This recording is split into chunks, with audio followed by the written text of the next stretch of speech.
Today, Rinpoche continued to explain the lack of intrinsic existence of all phenomena, and showing that the negations that are made in these texts are not only negating non-Buddhist schools such as the Samkhya tradition, but also negating any of the school's views of the nature of reality that are below the middle way consequence view.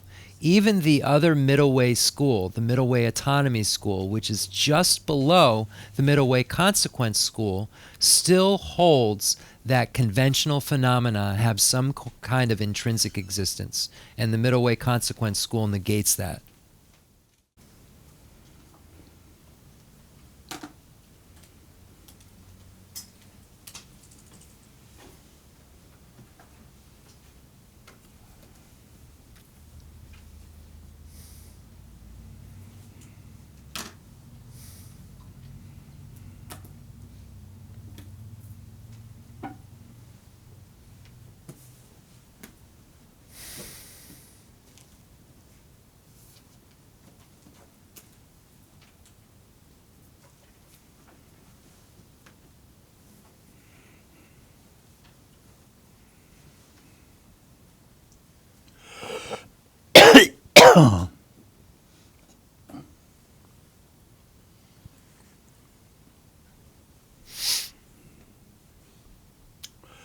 What the Lamrim Chenmo Lan de la Chibachung, Lan Ding, Lan Chibachimbi, Lan Chibachung, Lan de Magajumu, Sudita, Jondo, Ding, Lan de Habasmo, Tela then Tabandra, then the Chimbi Lan de Shanchuki Santa Shindula Suba, Tela then Sanjibisu, or to sing the Marba.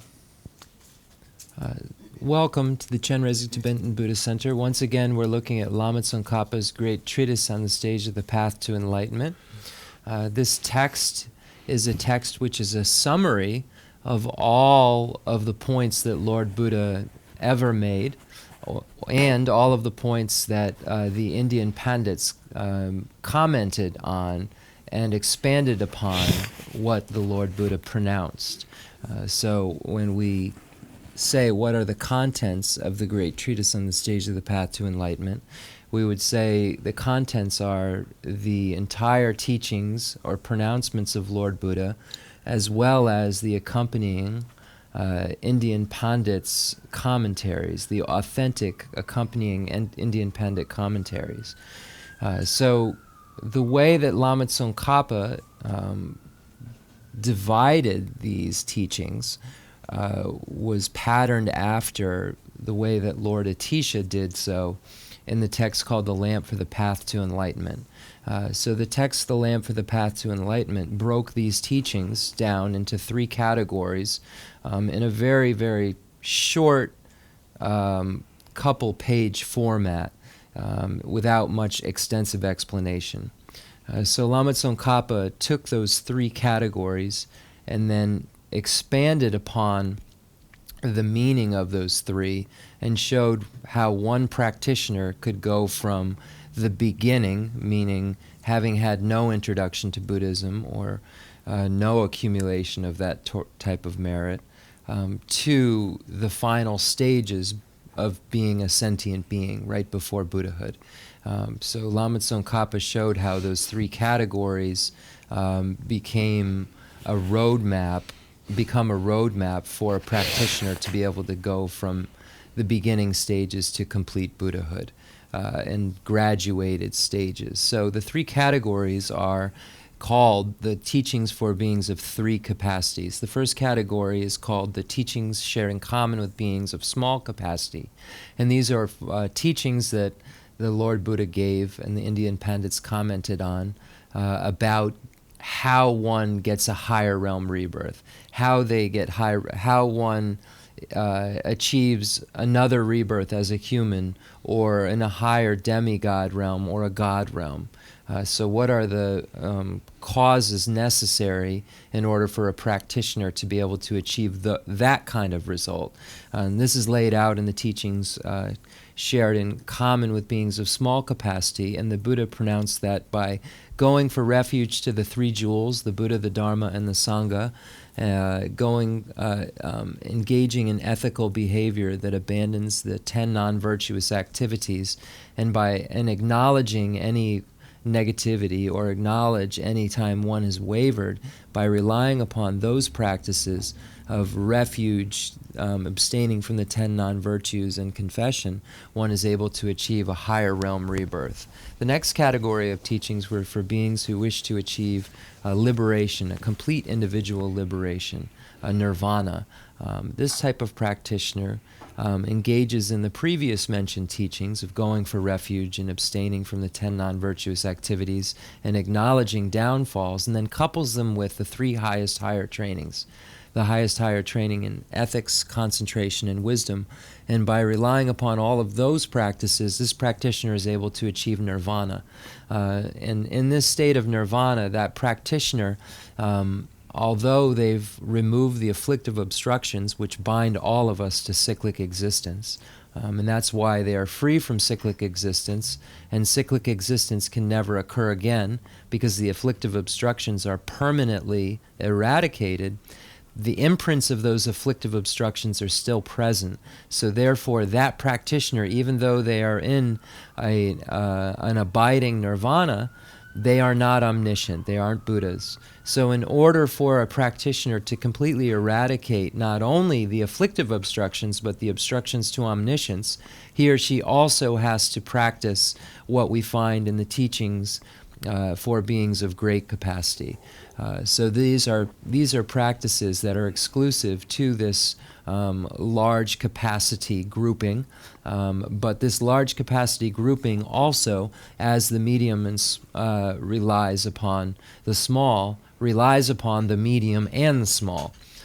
So by engaging in the practices of the small, and medium scope, and then combining them with bodhicitta, the mind that aspires to enlightenment, and then with that mind, then engaging in the 6 perfections, and going from a state of aspiring bodhicitta to a state of engaged bodhicitta, and practicing the 6 perfections. And in dependence upon those practices, he or she is able to achieve Buddhahood. So these are all of the teachings that were laid out in the sutras, and then also the tantras, and the tantras fall into the teachings for beings of great capacity. Digsong Rinpoche. Tena rahi jitun bi tena rawa yu ngoda tewala sheje, tenje nebi ngobo mebala mejebe, tende yimbi jusenje, raji ga neba yinte, long hashi yo ni ne, ti shir de, tenjin de ban juwa, rawa yu ngoda te shir, rawa yu ngoda te yu, ten tomba ni ji ten yi je, taji ngobo mebi ten ne, mayi no, she song so, ten na, ten shebi ngobo meba tawa ne, kujang ki ten de juma tabula konde yinbe shinji lo yin la, rajin ji tubi ngobo yoba tawa yang, shinji lo de, rajin tenrawa kanla yang, mebi shiro, teta yang, tamata long te ju ne, te shir, de la ten jin deba jungwa she shin, juma tandrawa, kune nyumo batan, nambara shan yu, jula koba tabe, te meba tawa, shinji lo yin la, rajin yueba, mayimbi shina, ngobo tawa yang, shinji lo yin no, te shir tata na, ngobo rajin da jeba, mawa na la tenjin deba jungwa meba tang, taba tang, cheba tayu, jendo njoro, she song so, te na, tachi ji tawa tang, Chawan Debi, Rangi Mebatan, Kujanki, Tenzin de Banjuan, Kilamba Shao, Kede, Rawa Yungu, Tenshibi, Tendi 3:17-3:18. Tendi Kane, Rawa Tayu, Tendi Ji, Yina, Chiji Ngala, Chishi Gade, Koja, Tenshibi Tendi, Debi So, Tisher, Chedan, Ngala, Chemedo, Nyana, Mana Cheji, Tendi, Jundi, Kilanjan, Sheba, Chung, Shijin, Zunyin La, Shijin Do, Demba Tar, Tendi Dala, Rajin Jituba, Dutane, Mobi, Ranking Onyido, Jubi Na, Tendi Jijin Matuba Dan, Jijin, Imba Jul Jijin Meba Julan Kune Rajin Meba Dujin. Tadar Ke Lambi Cheba Teu, Tadayam, Tematake, Logan Junine, Jede, Kede Rawa, maybe Tenzin de Banjun, Yina Nawana, Kan Chejin, Najala, Naba, Choba Chudan, Najala, Cheba, Nyado, Sena, Shebrashade, Kan Cheji Tenzin, Rebanjun, Tawajin, Tobatan, Ju Mesheba, Dene Chebaro, Chetar Sheba, Yun Tanyela, Majan Zuniela, Demba, Toba Labar, Dotabe, Chetawajin, Neba, Rajin, Tombani, Sene, Rajin Dan Chebe, Toba, Zunyin, Tu Menubajin Do, Chuji Jang, Tenzin de Banjuan, Kilan Jang, Zunyin Dan Tomba, Tenzin de Banjuan, Rajin, Tomba Nido Jojang. Rangi ngui jetar neba yin du kondo chuba meshede rajin meba la rajin meba nido mazibi shedan.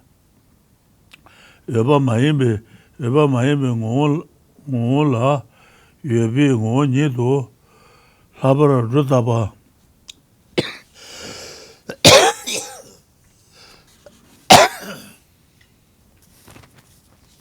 Habar Dutaba, Jimbi Shiro, Jojan Mashide, Raji, Mebanido, Majubi Shitan, Nobaraki Nido, Jubi Shiro, Sheso, Jundi Jitende, Kilamba Dayan, Raji Mebatan, Raji Yoba, Mayugone, Tendi Jijinto, Matutan, Geshe Message, Shiba Temba Dene, Tenshibi Ngobu Kilana, Ngobu Tela, Deba Truba Shimayu, Deba Yumela. Zuba ne, Mila Zuba Nyabatan, Tejin Tanyen Tenji Nebi Ngobundena, Tanyen Rajin, Tsenyi J. Tubi, Rajin Yumela, Raju Batan, Zuba ne, Mila Zuba Te, Raju Bejan, Tela, Ragi Tsenyi J. Zuba Mayu Sunyana. Anan Zemba Tanam Sewa, 까드 저버든 서와 까고 된다와 된다와는 보다 장제바 녀시지 유나 자비 된들라 따바마유 녀토지 유도 자비 된나 다따방 고바네 메탄라 당와오 셰마와던 라와 통고 세제제나네 조다 젠라 때네 저와 존와나 달라 때네 라게 고주비라지 여반제베 청원조라 케바 달라네 주센 달라 때네 라지 여바 고진 라지 메바 나바탄데 탄지지 따유 청원 죄베나 땡데지 따지 라지 메바 로반데네 매두슈 터키 첨보 라지지 라와 되지 라와 되지네 조된되지 가지 제레 제바도 마지 살라지라지 여마이 제라라레 간 동바시 케베 돈이시데 바요이 제 감바 담은이지 젠레 제바라 라지지 마제비 쳐바 손네 감바 손베 젠라 라레베 땡데 라지지 돈베 돈도 손신 감바 제베네 돈이 더더또바 팬도 대신도 개베 땡데 최나 또주데 타다와라 땡바 요마예 제 땡데 또베 탄진 쬐바 손소 예야 라겐고 주베라지 예나 자와르녜트다 녜트다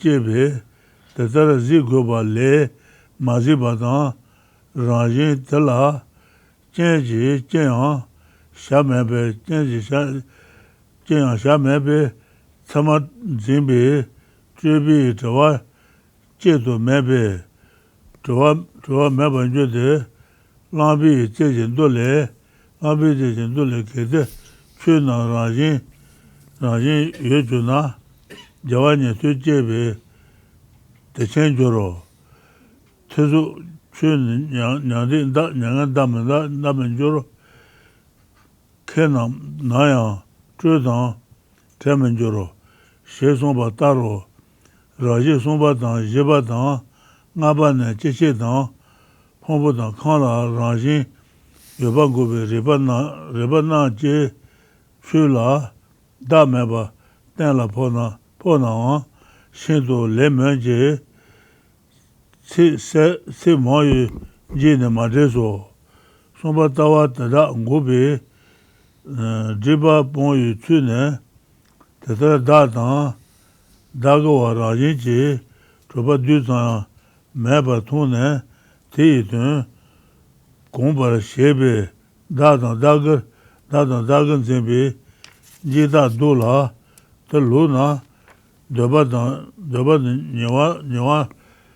녀와 레바 수 하셰바진 이제 도진 들로나 레비 제지 레비지 세바중아 매베 세비 제지 너 본본이 상주 저와세베 타바토데 라지 조제발레 다게 네베셔 나제 나예 제메바 세다 나다 시르 뭐달라 다게 냥 세나 녀와네바 가주신 대제베네 저와세 제송소 대자라 세나 녀와네바는 녀모바다 세바네 레임베 레이베 지 주젠다 녀모바 세베 타바조데 데니레 레던 녀모 세베 tar sheso Diablo Rinpoche. Yeah. Injike. Chu mamoloso. yeah And Khensur Yogudu. yeah Okay, let's go. Okay. So it's at 321, the second Nagarjuna.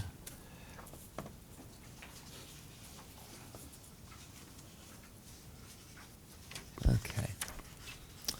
All right, so we begin on page 317, right at the bottom where it says, therefore. I'm sorry? The first therefore.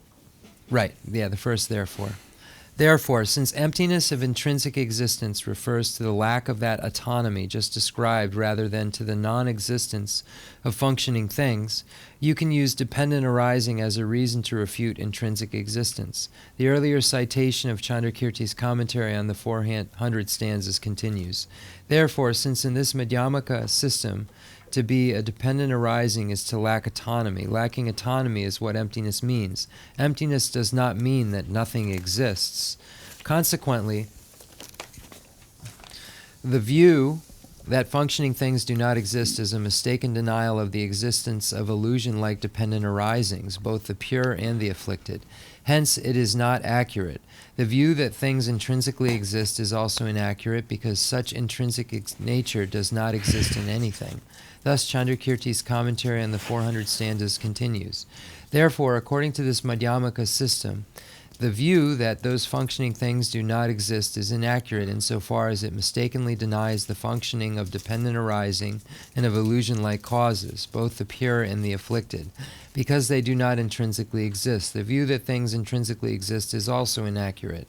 Therefore, those who claim that things have intrinsic nature, dependent arisings does not exist, and the faults of the views of permanence and annihilation ensue. Therefore, those who wish to be free from the views of permanence and annihilation should assert both the lack of intrinsic existence and the illusion-like dependent arising of both pure and afflicted phenomena. So here, just as a translator's note, when it's talking of permanence and annihilation, it's talking, we usually call it substantialism and nihilism. So it's saying, believing there's too much, so there's an actual self there, or believing not enough, and that's the nihilism. So the believing there's an actual self is substantialism, or the view of permanence that they're calling it here. So believing in this self, this solitary self that exists, would be an example of the view of permanence. The view of annihilation is a belief that there is not a self, there is that the I doesn't exist, that there isn't someone sitting here, that nothing exists.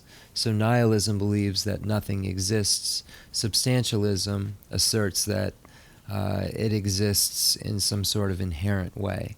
So it's in between the two where you find the middle way view, whereas that things dependently originated things exist, and they exist and function because they dependently originate.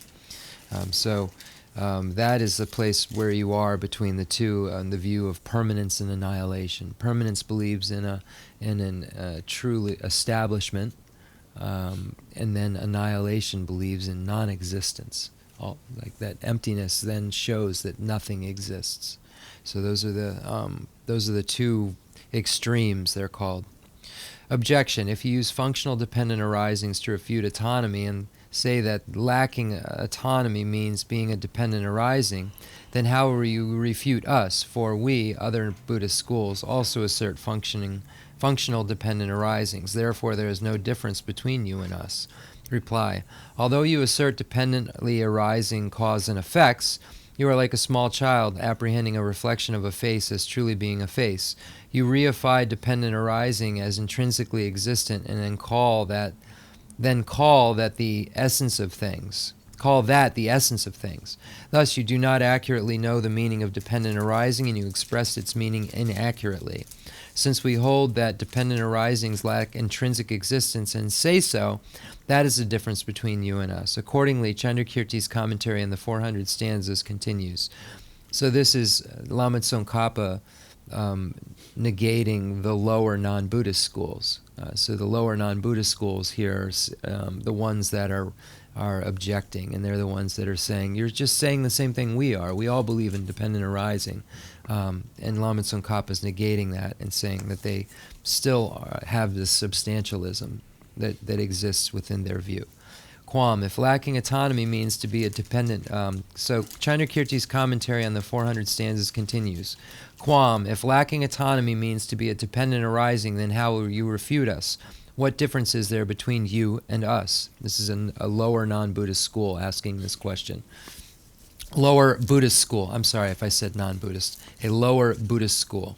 I will explain this. You do not understand how to know or to express the meaning of dependent arising accurately. That is the difference. So this is Chandrakirti, and through Aryadeva's 400 verses, replying to the lower Buddhist schools.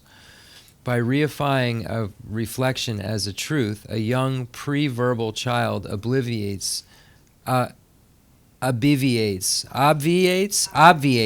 actual nature, emptiness. When the child thinks of the reflection and its nature, those ideas about the reflection are ignorant ones. Similarly, you assert dependent arising, but while dependent arisings, like reflections, are empty of intrinsic nature, you do not understand their nature accurately. This is because you do not apprehend that what lacks intrinsic nature as lacking intrinsic nature.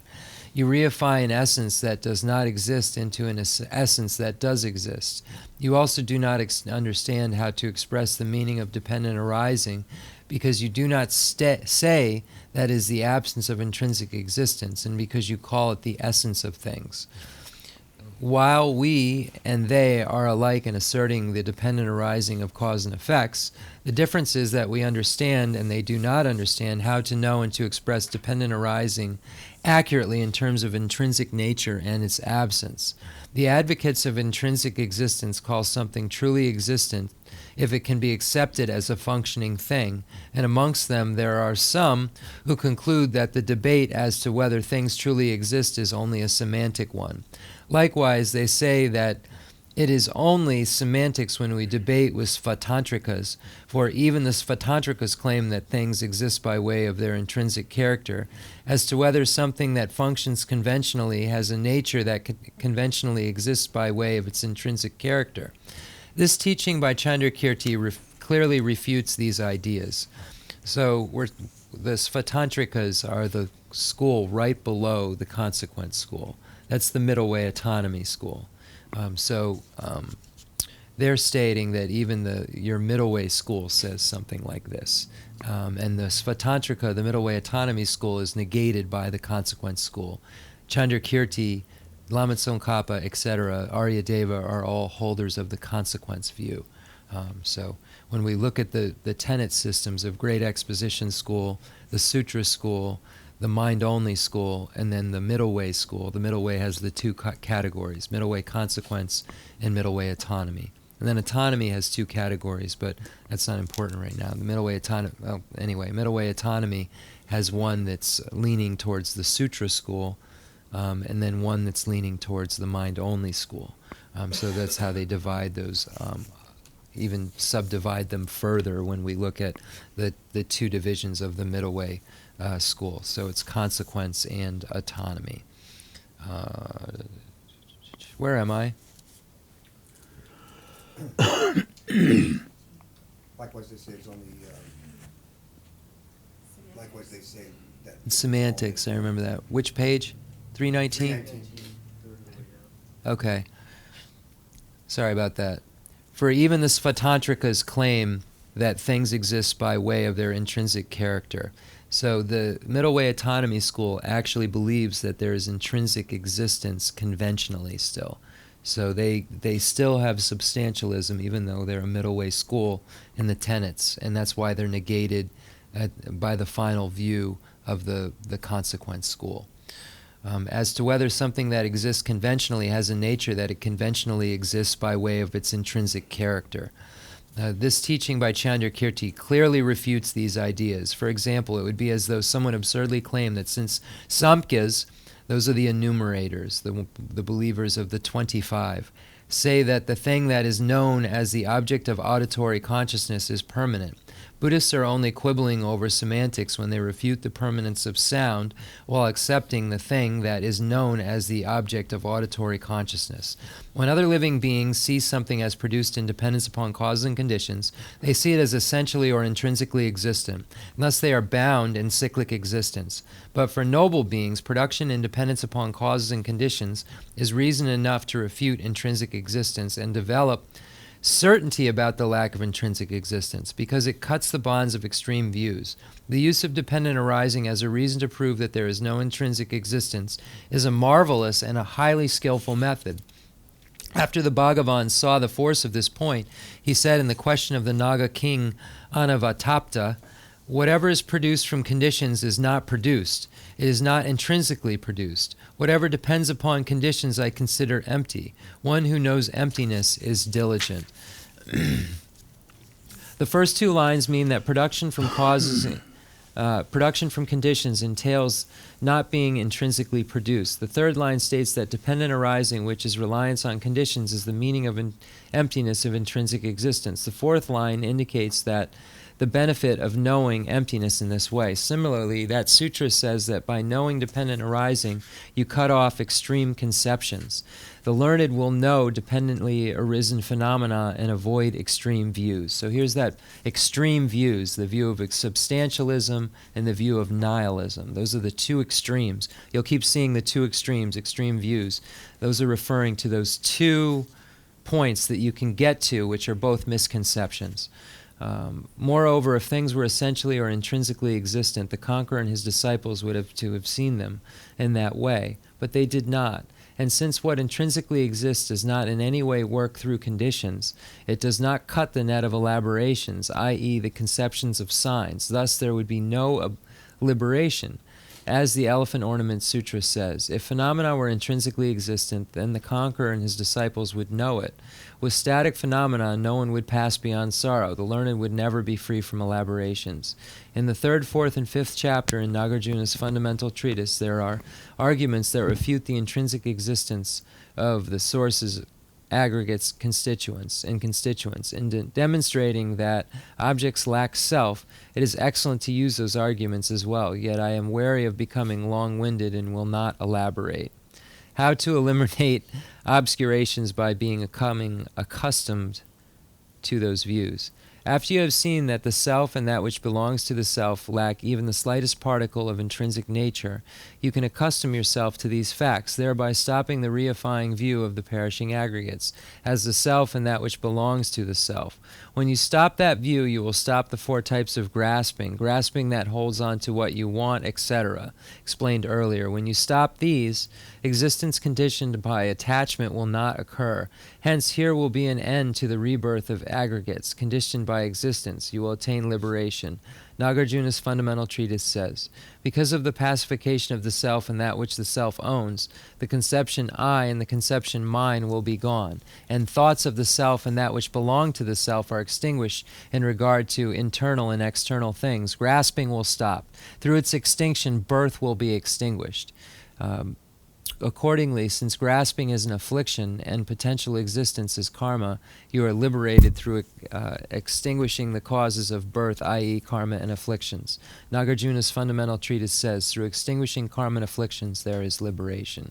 So this is talking about how to stop.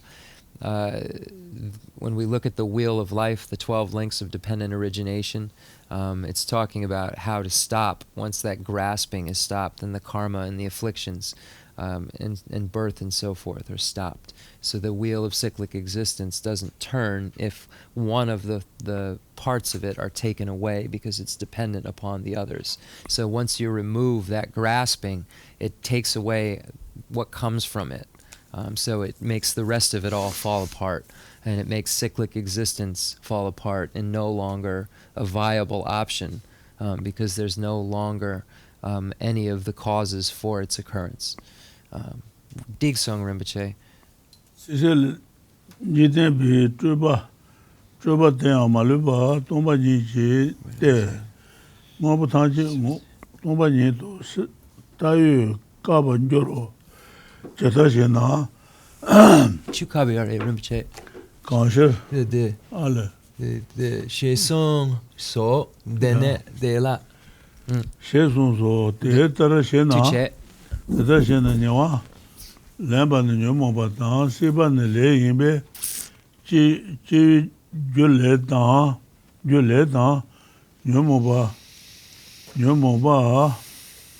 Yumoba Sebe, Tabanjode, Denile, Ledan Yumu Sebe Ta, Sheso, Lenue Yang Kan Sebe, Seban Joa Yang Denile, Ledan Yumu, Nantu Le, Tada Tule Trubane, Tomani Jangabanjuro, Sheson So Ti, Tala Jawane, Jishi Koa Jubandene, Lele Jela, Numoba Change, Sandan Dembe, Goson Jinduji, Kona, Koa Rubi, Le Yimbe, Le Dan Numo Le Joe, Yunane, Domodo la Sube, Sama Dundubi, Chujin Mayimbi, Nabardoba, Majuba,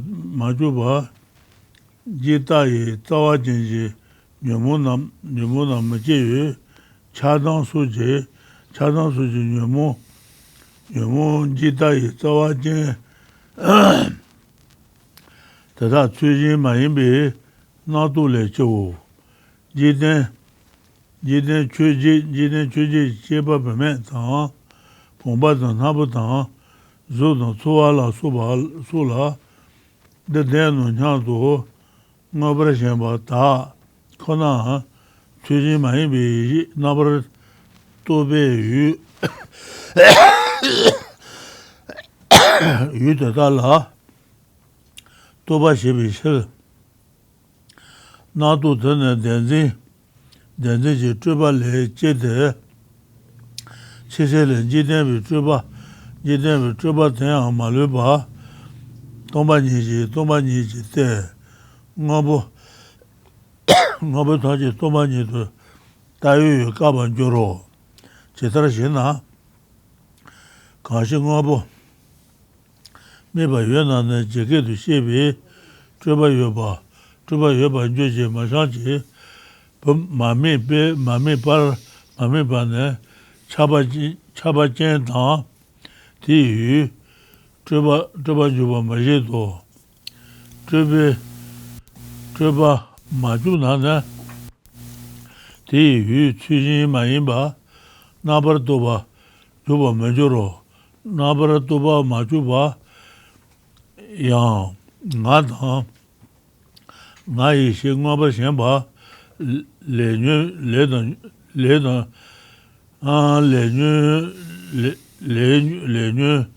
Mobi, Tsu, Jitu La, Tayu, Tawa Jen, Cheba Majido, Nyomobi, Tsu, Jitu La, Tayu, Tawa Jen, Majeba Ne, Le Sheba Manjula, Le Jam Majeba, Nane, Jawadan, Gashe, Shisha Koa, Nyasu Nyua Yang, Manjuro, Sheso, Tombani, Tuba Tada, Duba, Jutsu Yang Tenile, Kanshir, Tatar, Tombani, Truba, Maluba Nyawa, Shiyu, Seni Jala, Tene, Truba Dan, Trawa, Jushin, Truba Dan, Trayu Chang, Nabatuba Dojin, Nabatuba, Lobe, Nyamudola, Le Dan, Nyamuba Lobe, Jawa Duba T-shirt, Jawa Duba T-shirt, Tombani, Kona, Choba Tanche Lubi Chenji Chen Yinbe, Nyanga Lendeba She Shao, She Shindo, Sawa Sonde, Dene, Tomba Ni Tawa, Sibi, Tawa Joji Tang, Tabi Lanji, Sudan Dawa, Roji, Yang Tabi, Temba Yinbe, Ndala, Naba Temba Nyaba Goso, Tatana, Saben Papi, Jung Tadake, Niran La, Chu Tanji Ranjin Meba, Toba Yoba, Sawa Sonde, Koa Le Chua, Ranjin, Mebe Tomba Niji, Tayu, Druba Sombi Shero, Tawa Yang, Tawande Yang, Nyarana Rangi, Nyemo Maziji, Bado, Gongshin, Nyemo Sebana, Tatanji Chuba Zone, Tudembo, Gomba Majebe,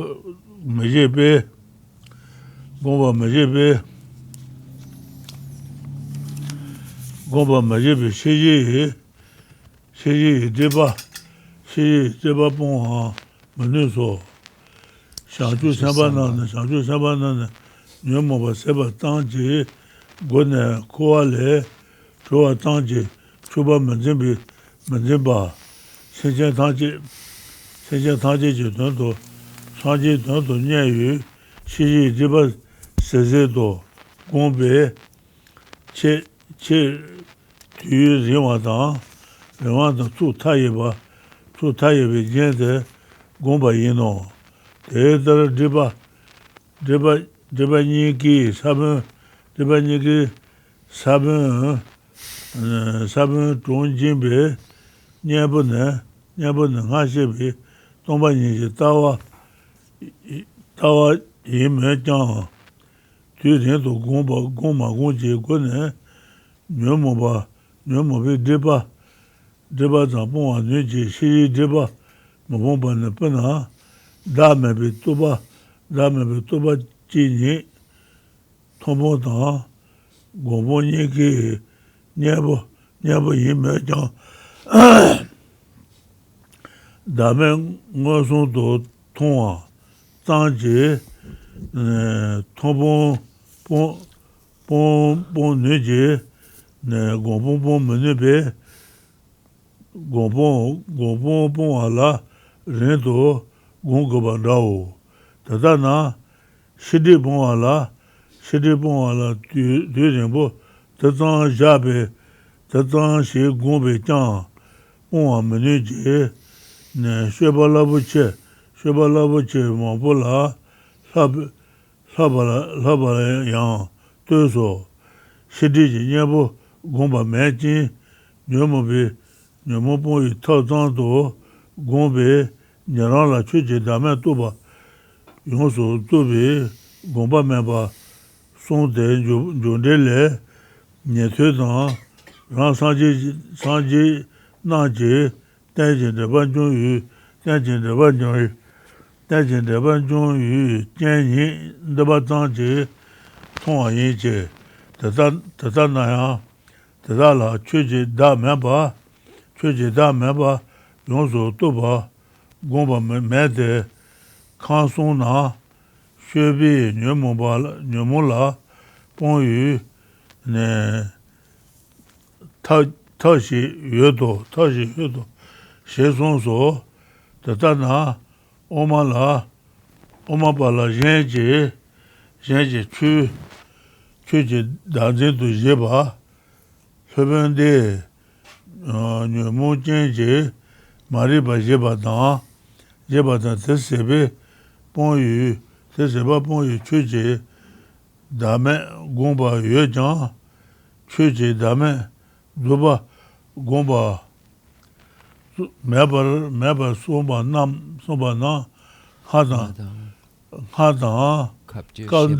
Kandere, Sheba, Jindo, Shebra Cheshi, Ona, Debi Lola, Shidi Kala She, Chana, Shidi Ne, Nyomoba Mebi, meba ne rajin yoba shenbe ngobula shenbe ne gojeje senla bacha tembo jabe bacha ji wange rajin mejin do rajin yoba na yu nina ge choba na yinde junde 대야 녀투다 랑상제다 상주 삼바 녀모바 녀모제 마리바 뽕바 되제다 조제 라소바 여바 니다 다와 지바나네 주민라지 이제 대바는 마이데 대바 모발로바 매비셔로 셰바나네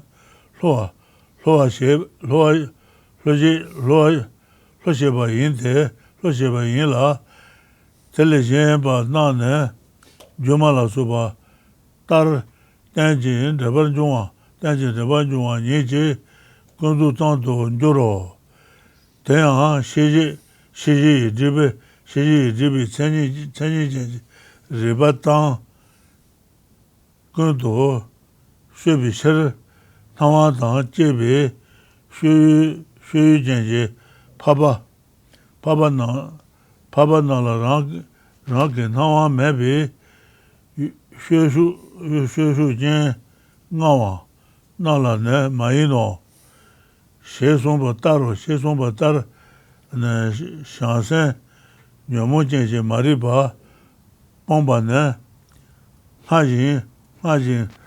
하진자비 제바 담발레 메지 추라 저바투비 샹센라 송베 사제바 토발라 샤오 티셔 테메지 다종바다 사제바 토비 샹주 사바니 니나게 트바 바자다 바자 사도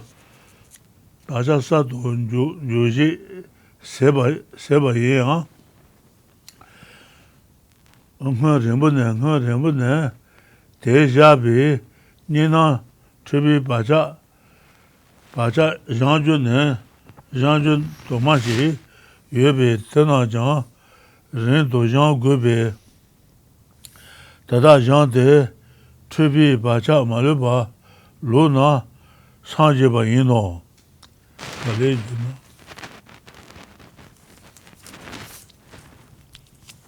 Okay.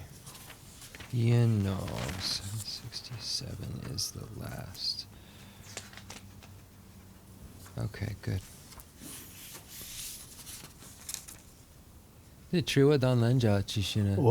Okay.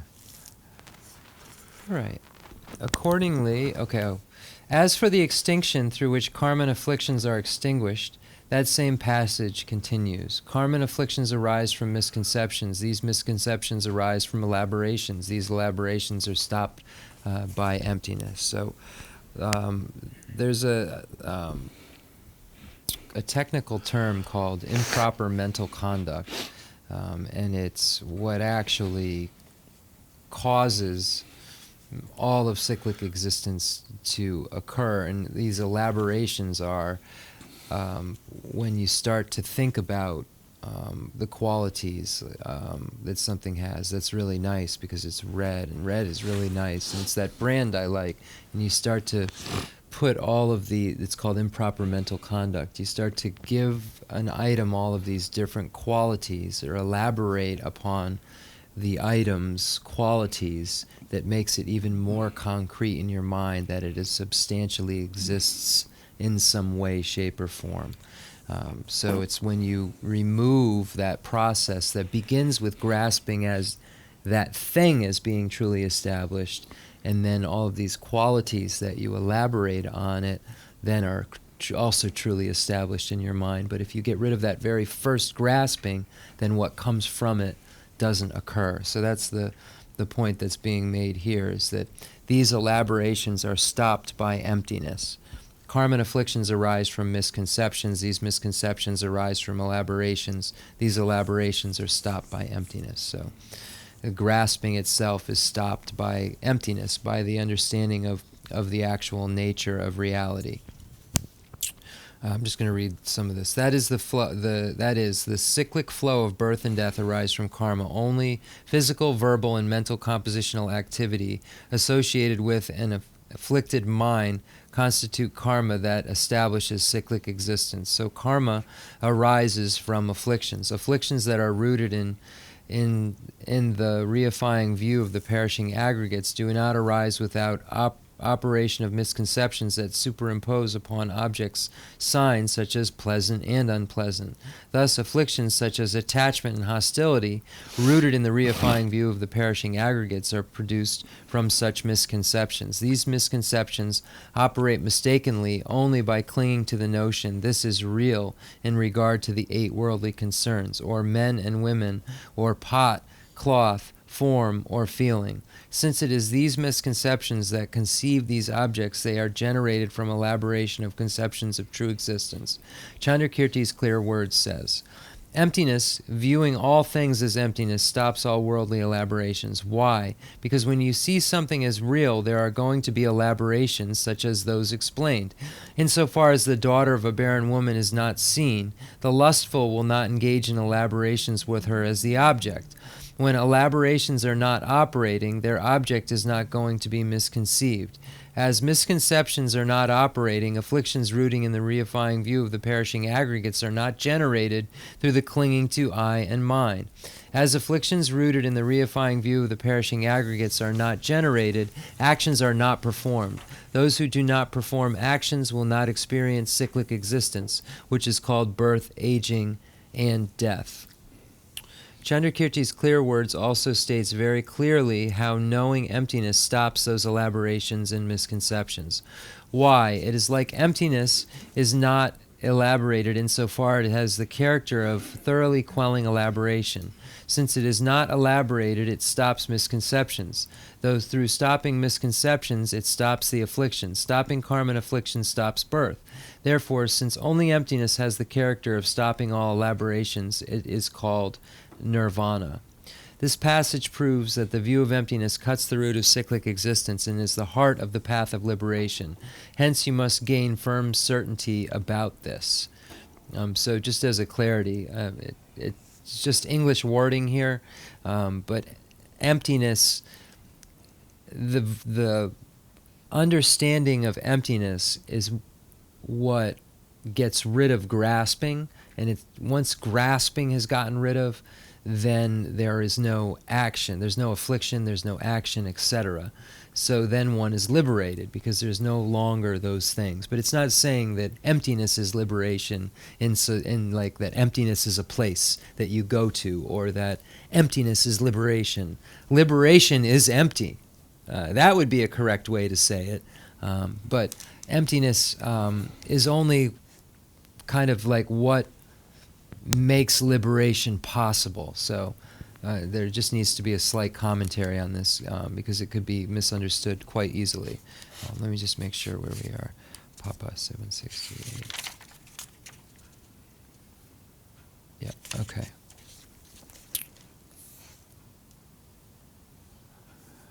This passage proves that the view of emptiness cuts the root of cyclic existence and is the heart of the path to liberation. Hence, you must gain firm certainty about this. Accordingly, the treatises of the noble master Nagarjuna clearly state that even Shravakas and Prachika Buddhas can know that all phenomena lack intrinsic existence, for they state that liberation from cyclic existence is achieved through the view of emptiness of intrinsic existence. Shravakas and Prachika Buddhas meditate on that view for as long as their afflictions remain.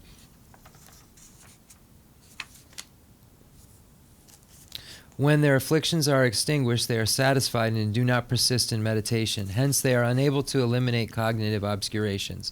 Bodhisattva is not content with mere liberation from cyclic existence. Through the mere extinction of afflictions, seek Buddhahood for the sake of all living beings. Hence, they meditate so as to utterly extinguish cognitive obscurations. Thus they meditate for a very long time and are adorned with limitless collections of merit and wisdom. Accordingly, while the remedy that purges the seeds of both obscurations is the view of emptiness, as explained above, because of the limited duration of their meditation, Shravakas and Prachika Buddhas can eliminate only afflictive obstructions. They do not eliminate cognitive obscurations. So the cognitive obscurations are what they're choosing to call the obstructions to omniscience. So when you see that, I think that's what they're choosing to call the Shidripakja, the obstructions to omniscience. For example, cognitive, it's probably more literal to call it a cognitive obscuration. Obstruction to omniscience is more of an explanation of what it is than a literal translation of the word shiji. Because jipa means obscuration, shi means consciousness or cognition or something like that. So it would be more appropriate to call it cognitive obscuration. So just know that that means obstruction to omniscience. For example, the very same knowledge of the lack of self is the remedy for both the objects which are eliminated on the path of seeing and the objects which are eliminated on the path of meditation. Yet simply directly seeing the lack of self can eliminate the objects that are eliminated on the path of seeing, but cannot eliminate the objects to be eliminated on the path of meditation. Thus you must meditate for a very long time in order to eliminate the objects that are eliminated on the path of meditation. It is similar in this case. Still, the elimination of cognitive obscurations cannot be accomplished even by meditating for a very long time on that alone. It also involves training in many other sublime activities. Since Shravakas and Prachika Buddhas do not cultivate the remedy to cognitive obscurations, but cultivate only the means to eliminate afflictive obstructions, it is said that Shravakas and Prachika Buddhas lack full and complete knowledge of this lack of self in phenomena. Chandrakirti's explanation of the Middle Way commentary says, although even Shravakas and Prachika Buddhas see the same condition of dependent arising, they still lack a full and complete cultivation of the lack of self in phenomena. They have only a means to eliminate the behavioral afflictions of the three realms. Thus, what other Madhyamikas consider a conception of self in phenomena, this master considers afflictive ignorance. Even though Shravakas and Prachika Buddhas meditate on the lack of self in phenomena to the point of utterly eliminating afflictive ignorance, they lack a complete meditation on the lack of self in phenomena. These statements should be understood as I have explained them both here and above. So they're the subtler and subtler understandings of emptiness that even one on the Mahayana path has, even after one has seen emptiness, becomes an arya at the path of seeing, there still is path of meditation that one goes through. So there's an even more subtle level of understanding and even more subtle afflictions that have been gotten rid of. So that's why it's saying that just because you see the path of seeing and you see emptiness, you don't see enough to get rid of the obscurations that you get rid of on the path of meditation. So there's some sort of level of subtlety that takes place between those stages that allows for more misunderstanding to be removed, because it's misunderstanding that's being removed and imprints of misunderstanding that's being removed. These statements should be understood as thus, what other Madhyamikas consider a conception of self and phenomenon, this master considers afflictive ignorance. Even though Shravakas and Prachika Buddhas meditate on the lack of self and phenomena to the point of utterly eliminating afflictive ignorance, they lack a complete meditation on the lack of self and phenomena. These statements should be understood as I have explained them both here and above. What are cognitive obscurations in the Prasangika system? Certain latent propensities are firmly set in the mind stream through its beginninglessly suffused with strong attachment to things regarded as intrinsically existent. These latent propensities give rise to errors of dualistic appearances so that things appear to be intrinsically existent when they are not. These errors are cognitive obscurations. As Chandrakirti says in his explanation of the Middle Way commentary, Shravakas, Prachika Buddhas, and Bodhisattvas who have eliminated afflictive ignorance see composite phenomena as like something that is merely existent, e.g. a reflection. For them, because they lack the inflated sense of true existence, composite phenomena have fabricated natures and are not truths. These fabrications deceive children. For others, they are mere conventions, since, like illusions and such, they are dependent arisings. Also, because these three types of beings partake of the mere ignorance that has the character of being a cognitive obscuration, These mere conventionalities appear to noble beings whose spheres of activity are associated with appearance and not to those whose spheres of activity are devoid of appearance. Bodhisattvas who have eliminated afflictive ignorance refers to those who have attained the 8th level, because Chandrakirti's commentary on the 400 stanzas as cited earlier states that they are bodhisattvas who have attained forbearance regarding the teaching of non-production. Therefore, bodhisattvas and Hinayana arhats who have achieved the 8th level have put an end to the creation of new latent propensities for errors of dualistic appearance, but since they have many long-established latent propensities for dualistic appearance, they are not yet cleared that are yet to be cleared away. They still must train for a long time. When they clear away these propensities, stopping all latent propensities for error, they become Buddhas. So it's saying that an 8th ground bodhisattva has the same level of abandonment that an arhat, Hinayana arhat, does. So technically they would be liberated, but the compassion and the bodhisattva path that they have disallows them to fall into nirvana and makes it so they go 8th, 9th, 10th bodhisattva level and get rid of the imprints of the obstructions. So that's the difference between the Hinayana arhat and the Buddha. The Hinayana arhat still has the imprints of the afflictions, but no longer has the afflictive obstructions. So therefore the Hinayana arhat is liberated and is in nirvana, but he or she is not a Buddha and is not omniscient because of the remaining imprints of those afflictions, the cognitive obscurations, they're calling them there. So now we have time for question and answers. I'm going to take these off. I can't do both. They looks like stars and fireworks when I look far in those. It's great. Anybody have any questions? Yeah. We need the microphone passer. Yeah, there you go. We should be able to do like flips when we pass it and stuff. I don't know if you've seen any of that handiwork of the executioners. I'm waiting for a mic drop. Yeah, they're like 3 to 5 guys on turntables, and they like do backflips over each other and like catch each other's record like in the mid spin. It's pretty interesting stuff. I don't know if they still do that. That's what I'm thinking. You should all look that up and then think about that for here. It's going to be awesome when you look it up. It will be. You're going to be like, wow, I would have never looked that up.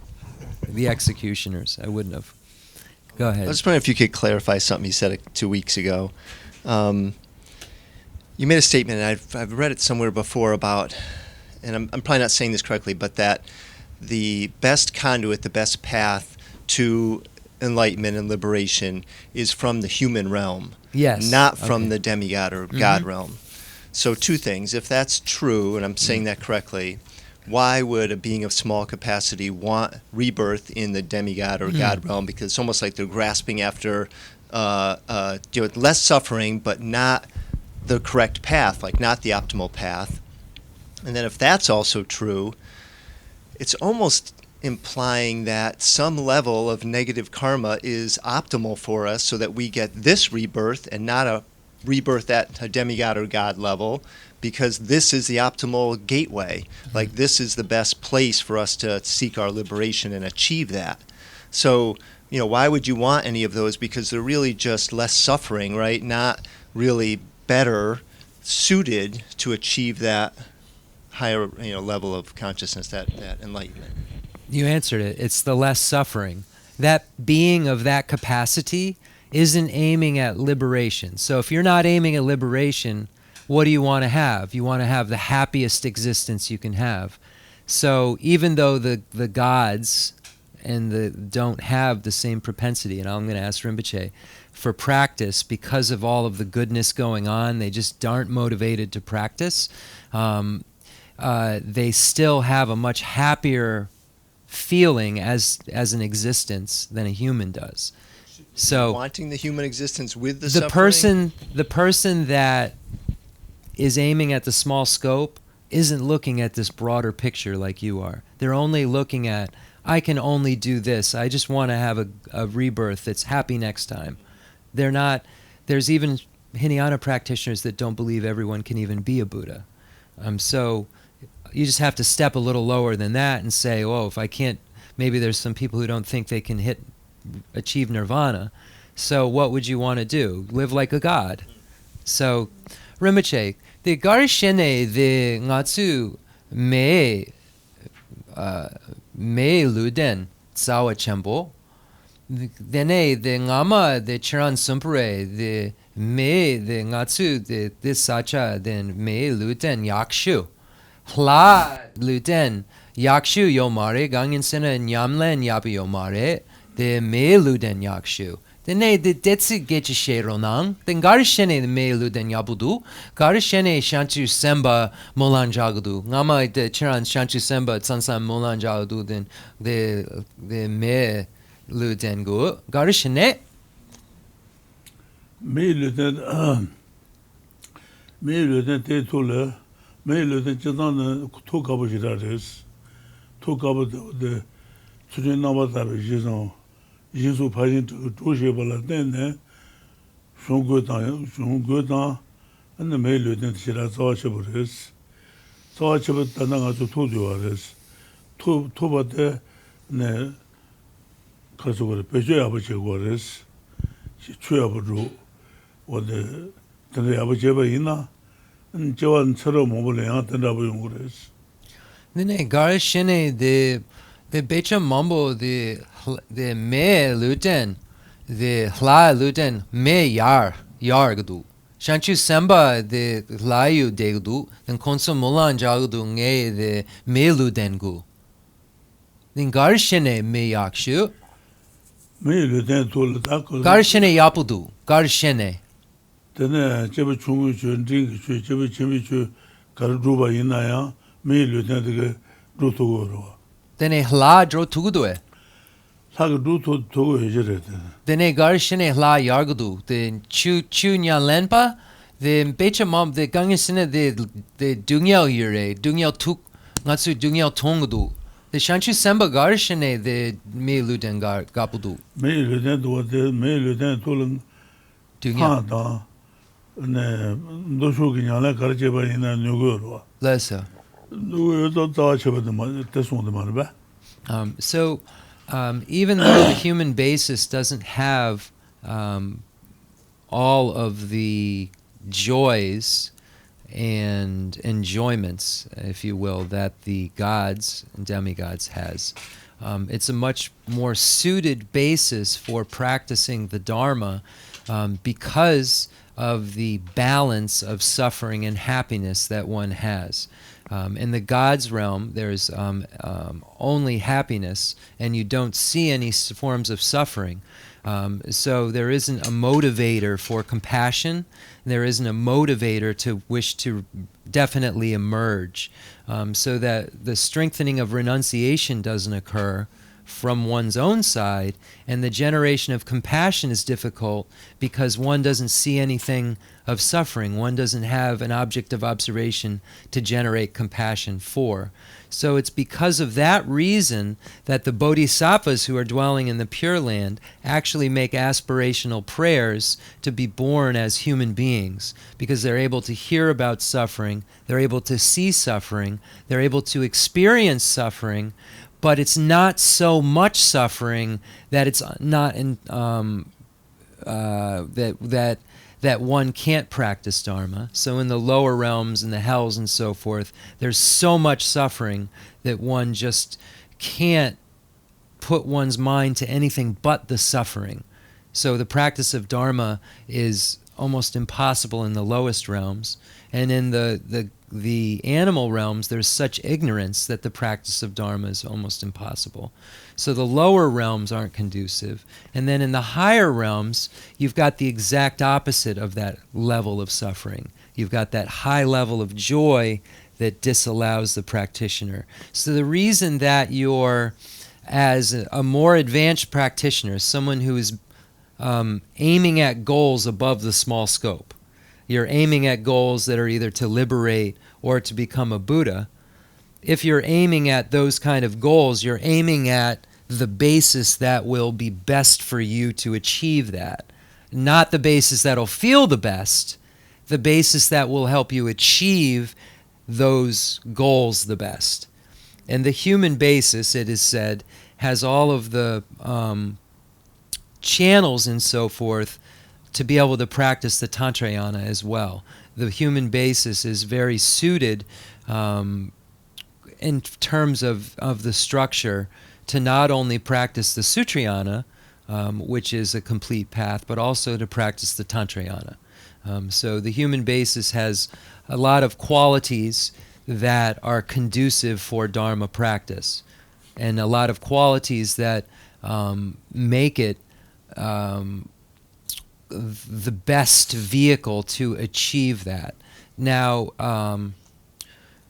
in order to achieve the human basis, the me luden the jugare mulanja the Cheran Lobsang ejesong the Shintu Suchim Tam Mulan. So in order to have the basis, one has to have an unsullied aspiration for a human basis before. This is the causes of human basis. One has to have ethics and a practice of the six perfections. So ethics is a real basis, and then the practice of the six perfections. Those are the components that come together to make for a human basis. So a human basis is difficult to achieve, and so Rinpoche wanted to show that part of it too, that not only is it difficult to achieve, but it's easily lost. So knowing that it's the most conducive for practicing, we should take advantage of it right now. But that's the reasoning behind it. Why would a practitioner of small scope want to be a god? Because it's the most happy state in cyclic existence. It's the best place in cyclic existence to be. Not to practice, but happiest. So, and it takes the most karma to get the happiest. Karma doesn't have a motivation. Karma doesn't have motivation. Karma is, you can make an aspiration. That's what motivates the karma one way or another, but karma doesn't have a motivation. Karma just produces. Yeah. Just the aspiration. The aspiration, yeah. Okay. Does that answer? Yeah. Okay.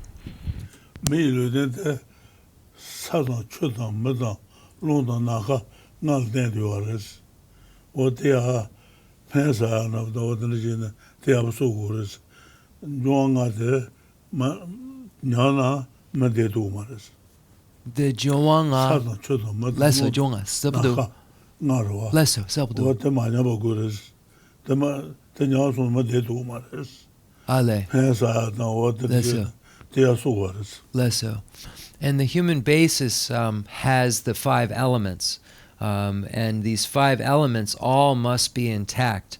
Remember, this is an aside. So not only do we need to practice, but we need to take care of our basis physically as well. So if there's medicine that we need to take, or practices that we need to do to balance the elements, we should do so, because this human basis can perish. So going back, the human basis is precious and very valuable for practicing Dharma. It's also easily lost, and we need to make sure that we take care of it. And if any of our elements are off at all, it can lead to our dying. So we need to take care of ourselves physically and spiritually. So Western medicine, taking medicine, would also balance the elements in this. Then the hla jiwanga yirbe kanga sentient kanga jiwanga yirbe zume yomare. So all of the beings, all sentient beings except for formless realm beings, have the five elements. Then the hla, the tsa korlo kanga yirbe. Okay, I was asking if they have the same channel and chakras, and he said, I don't know. I doubt that. Does anyone else have any questions? That's a great question, though, and I've heard it. It's like, why are you bothering with this? Why are you talking about this, gods? And because you can't practice there, why would you want to go there? But the person who's wanting to go there isn't paying attention to nirvana, or it's just that very limited scope. It's a person that just can't believe beyond life, like that really is attached to this life and how they feel, and then wants the next one to be good, like that. Yeah. Like it's for a person who's on the cusp of, they say that it's named as Buddhism, because Buddhism is trying to get out of cyclic existence. And the small scope isn't trying to get out of cyclic existence, so it's kind of in name. It's Buddhism because it's projected at a future life. It doesn't become Buddhism until it's aimed at future life. So if it's to be happy in this life, it's not Buddhism. So it has to be a teaching that's aimed at the future life, Atisha said. So it becomes a Buddhist teaching because it's speaking of future lives and aiming at that. But it is only a name because it's not speaking of how to get out of cyclic existence. And that's what the Buddha taught. Four Noble Truths was how to get out. Why we're here, what causes it, what do you have to do to get out? Anyone else? No questions about the middle way autonomy leaning towards mind only? Not today, huh? Okay. We'll do the concluding mandala offering and dedication prayer. And again, thank you everybody for coming again.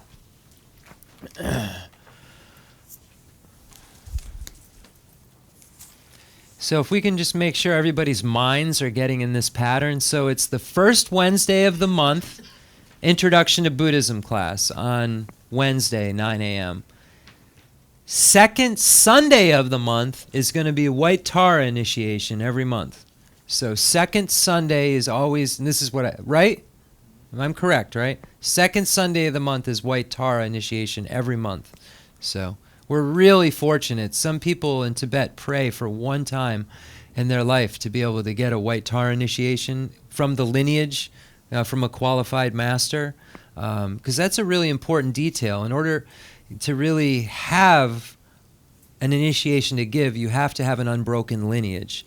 And you have to have received it, and then not only received it, but have done the rituals that are necessary to be able to give the initiation, the retreat, the approximation, and so forth. So it's really rare and very special to be able to receive that initiation once, let alone on a reoccurring basis, so that we can get more and more familiar with the actual practice and the deity. It's very fortunate, and I don't think you'll find a monthly initiation anywhere in the world, I mean, that I know of. So it's really, really fortunate. So let's. The Zambaling Rinpoche Zambaling Kasakala. The Dawa re. The Dronkart Sewang Yomare. Dawa re. Sewang Yure Kabiyare Zambaling. The Yomare. The Shera Gombore. Yeah, he's not going to brag, but he's agreed that this is very rare and not something that occurs. To Chenrezig Rinpoche. The fundamental ground is scented with incense and strewn with flowers, adorned with Mount Meru, the four continents, the sun and the moon. I imagine this as a Buddha land and offer it. May all sentient beings enjoy this pure realm. Holy, all this virtue to emulate. I dedicate all this virtue I have collected for the benefit of the teachings and of all sentient beings, and in particular for the essential teachings of Venerable Losang Drapa to shine forever. I send forth this jeweled mandala to you, precious Guru. I dedicate all this virtue to emulate the knowledge of the hero Manjushri and likewise Samantabhadra as well, with whatever dedication is praised as supreme by all the conquerors who traverse the 3 times. I also dedicate all my roots of virtue for the sake of auspicious deeds.